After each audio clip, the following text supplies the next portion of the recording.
want to insert equations automatically into Word. To do this, you go to the Insert tab.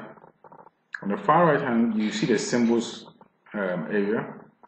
Then you can click on the drop down for equation with a pi symbol by it. And first of all, you start by choosing your base equation format.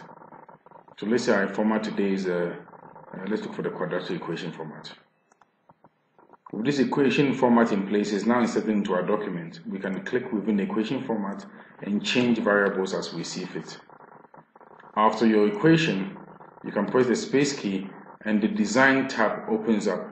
And here we can insert other equation types, or we can insert other functions into this. Let's say we want a cube root of something.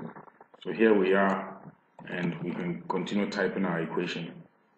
So we can insert numerous equation parameters. We can insert different types of bracket entities. Let me delete this and insert a bracket entity. So empty equation, sorry, let me go back. Control Z to undo that. I come into the equation area. I go into the equation design and I say I want to insert something within a bracket. First of all, let me add a sign. So sign, maybe 45 degrees. That's something. Let's go back and insert something else into a dual bracket. So we can click on these boxes and put stuff there, or equations themselves here. Then we have radical equations, where we can have a good template of an equation system, like the fifth root of a certain number t.